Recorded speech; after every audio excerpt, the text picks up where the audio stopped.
बहुत समय पहले की बात है। एक घना जंगल था, हरा भरा सुंदर, लेकिन उसमें एक रहस्य छुपा था। इस जंगल के जानवर बहुत डरे हुए थे, क्योंकि वहां एक भूत था।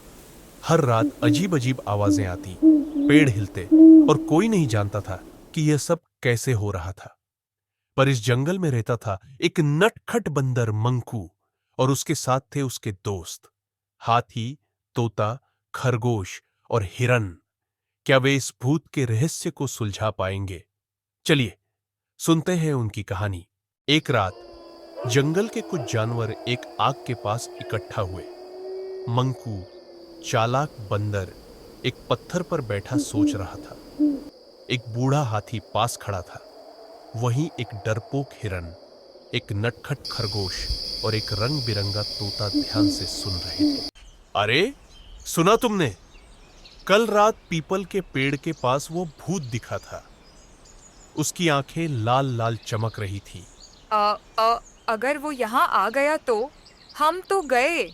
हम ये कुछ गड़बड़ है। भूत हवा में नहीं आते। हमें इसका सच पता लगाना होगा। अचानक हवा बंद हो गई। जंगल में सन्नाटा छा गया और फिर एक डरावनी हंसी गूंज उठी। हाँ हाँ हाँ, कौन मेरी शांति भंग कर रहा है? गहरे कोहरे में से एक काला साया निकला, जिसकी लाल चमकती आंखें अंधेरे को भेद रही थी। जानवरों ने डर के मारे एक दूसरे को कसकर पकड़ लिया। ईक, ये तो सच में भूत है। भागो। हम हमेशा भाग नहीं सकते, हमें कुछ करना होगा। मंकू जल्दी से सबसे ऊंचे पेड़ पर चढ़ गया और उसने देखा कि जंगल में एक चमकदार रास्ता अंदर की ओर जा रहा है। देखो, ये रास्ता जरूर कहीं जाता होगा। चलो देखते हैं। सभी जानवर मंकू के पीछे पीछे चलते रहे। चलते चलते वे एक झोपड़ी के पास पहुंचे, जहां एक बूढ़े बाबा एक चमकती लकड़ी के सहारे खड़े थे। आह, मैं तुम्हारा ही इंतजार कर रहा था। ये भूत कोई साधारण आत्मा नहीं है। इसे रोकने के लिए हमें एक शक्तिशाली मंत्र का प्रयोग करना होगा। जानवरों ने ध्यान से सुना। जैसे ही बाबा ने एक प्राचीन मंत्र पढ़ा, उनके चारों ओर सुनहरी रोशनी फैलने लगी। जंगल की आत्माएं जागो, अंधकार को दूर भगाओ। जंगल की आत्माएं जागो, अंधकार को दूर भगाओ। जंगल में भूत फिर से उठ खड़ा हुआ, पहले से ज्यादा शक्तिशाली। उसने जोर से चीख मारी, जिससे जमीन हिल उठी।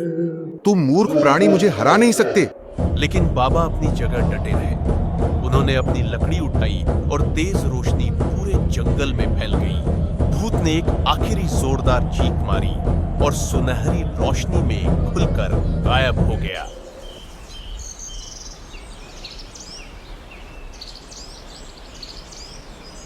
हम जीत गए। अब जंगल फिर से सुरक्षित है। सही कहा।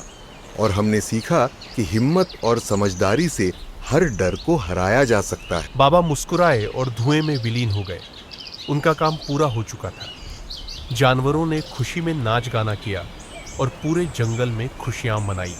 अगर आपको ये कहानी पसंद आई तो और रोमांचक कहानियों के लिए हमारे चैनल को सब्सक्राइब करें। अगली बार फिर मिलेंगे नए रोमांच के साथ।